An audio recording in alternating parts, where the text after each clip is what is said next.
Welcome back to 3-Day Weekend. I have a little bit different of a video today. I'm going to be working on a CanAm Commander. This is for a friend of mine. I was kind of mentioning I was looking for a winter project, for the next thing to come along. He says, I got this CanAm Commander that needs to be put back together. It doesn't run, doesn't drive. Really looking for someone to bring it all back together. And I said, sure, CanAm. I could work on that. Broaden my horizons. I'm not really a CanAm guy, but we'll find out. So I started this video back in September of last year, and it's March now. And it's been a project. Not sure I would do it again, but we're making progress. But today we're going to start that video series on this CanAm and see what we can do with it. Oh my gosh, what are we doing now? Oh, that shifter is quite a thing. We may have bitten off more than we could chew on this one, but we're going to find out. This is for a friend. It doesn't run. It has a new rebuilt engine in it. It's missing a lot of stuff. And then the drivetrain's messed up and it has a coolant leak. We're gonna see if we can make this move and drive and maybe piece it back together a little bit. Yep.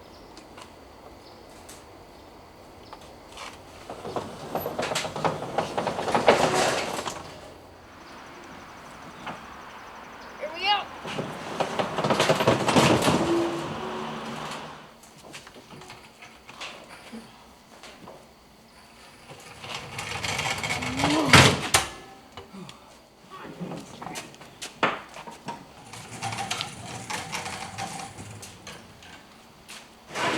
Trying to get to the water pump down here and took this seat out, gross, and found this broken wire splice there, so we're gonna replace those with solder splices. I think he mentioned that one to me. I don't remember for sure. I got Junior here taking out everything in the bed and laying it out over here so we know what parts we have or don't have. Try to get this piece back together. Some things we have two of, like tailgates. One of them has a broken handle and the other one seems to work, so I don't know what's up with that. We got two broken axles. Two broken axles? Yeah, we got two broken axles. That's helpful. Hopefully on it we have none broken axles. And Yeah. this. Steering boot, inner tie rod boot. Busted. Oh, well, we can probably throw that away. I didn't even look at the... Oh my gosh, no. That one's destroyed. Yeah, they're destroyed. We might... This is not looking good. Run and drive. That's the goal. We need to make it run and drive. This water pump. This is dumb. I don't like it. It does kind of remind me of the old 800s, to be fair. But you have to take the old one out in pieces with screwdrivers and hammers, and then put the new one on with a special tool, which we didn't have to do in the 800s. But I don't like it. But I got it. I have the impeller on. Now I'm putting the housing back together. Got a new gasket in the housing.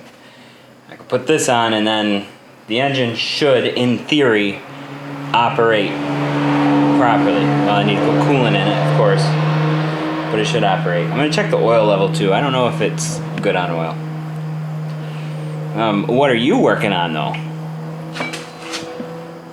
I'm trying to get the drive shaft out. The front prop shaft. But I don't know if the bolt's already missing. I don't know. I'm going to put this on and then tear into that a little bit better. I want to get that prop shaft out so we can get it to the driveline shop and get the new universal joint put on it. We've also discovered that the shifter cable is locked up solid, does not move whatsoever. I can hand shift it, but the shifter cable does not work. And I hope that's all that's preventing us from moving it. If we get the front prop shaft out, we should be able to move it because it's binding up with it not attached to the engine. So I don't know, we'll see. That's coming next. So I'm gonna get this back together. Mine has a cotter pin missing. A cotter pin is the least of our concerns right now. This thing is rough. What are you doing now? Dude, we've been working on this pile of this heap of metal for 2 hours. It's dark now, yes. all I want to do is take this front prop shaft off, but it is seized inside of the differential. Alright, so, that's not a huge deal. Let's pop the differential off. Well, you can't just pop the differential off. You have to remove the entire front end of the machine.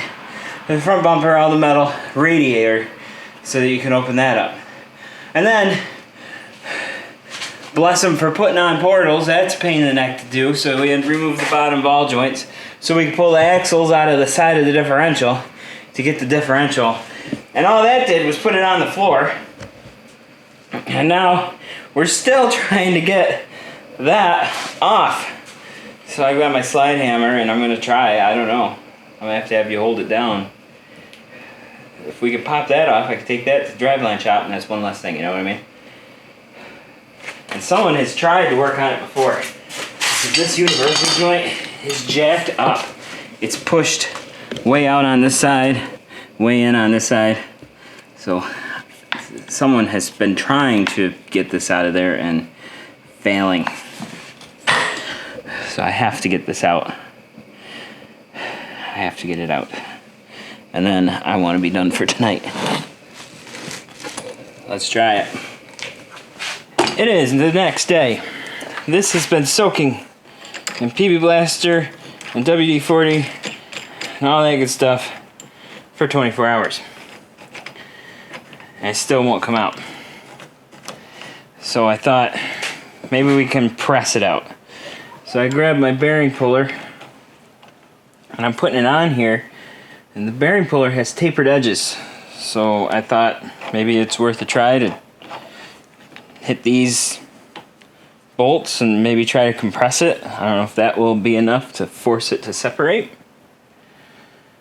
But we can try it, right? So we'll see what happens. We'll either get it off or break something. Hopefully not this. Don't want to break that.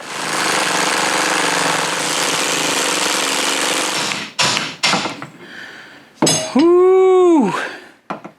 Sucker was in there, man. I don't even know why it was so bad. I know why it was so bad. It's rusted through there. Oh my gosh. Well, we got it. A differential. I just broke the bad news to my friend. See that puddle right there? That was rusty water, which came out of this vent tube. There is no fluid inside this differential. The seal is completely destroyed, so it will not hold fluid. The other seals look okay-ish, but that front one is not going to hold fluid, so I told him it's going to need a new seal on the front. Obviously some more fluid to get that done. Prop shaft, taking that to the driveline shop. Universal joint's already here for that. And the shifter cable is right there. Is completely seized up. I cannot get it freed.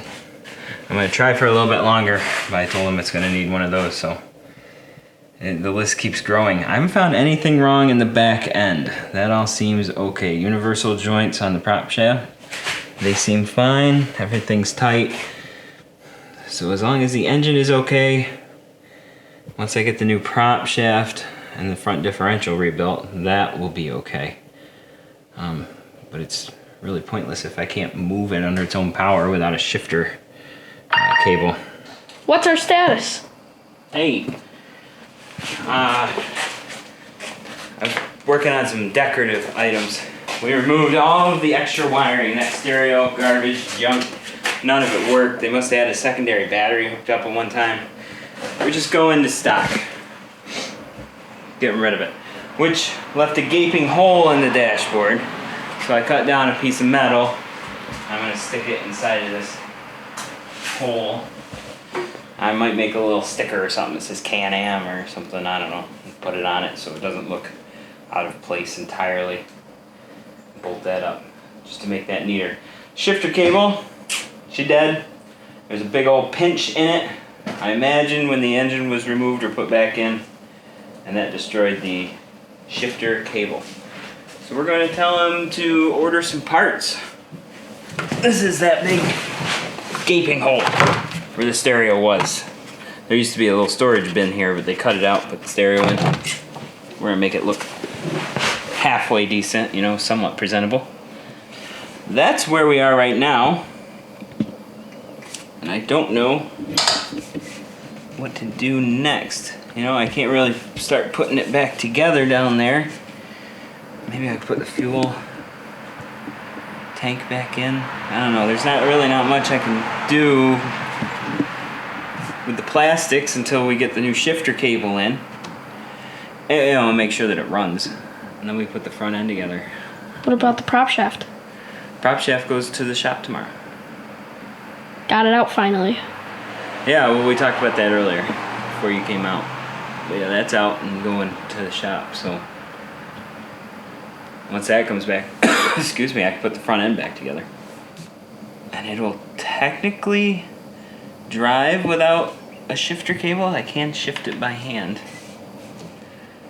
Once I put the front end in, top it off with coolant, it should move and drive on its own. And that will be a major milestone. But yeah, all the extra wiring is gone, cleaned out, eliminated. It looks a lot better just from that. All this stuff. Oh, I gotta take these pieces of what used to be a roof off.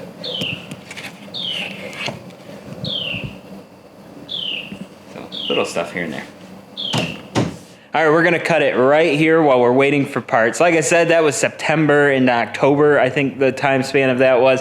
It's March now, so it's been quite some time. I'm almost done with the machine now, so shouldn't be too much longer. We'll pick it back up when I have the parts. Well, that's going to do it for us today. Thank you so much for watching. I really appreciate every viewer and every subscriber, especially you members. You guys are amazing, and we really appreciate the support. As long as you're here, leave us a thumbs up. Doesn't cost you anything, but really helps us out a lot. Hit me up in the comments. I'd love to hear from you. I reply to every comment I get. But in the meantime, thanks again for watching, and I hope I'll see you here for another video on 3-Day Weekend.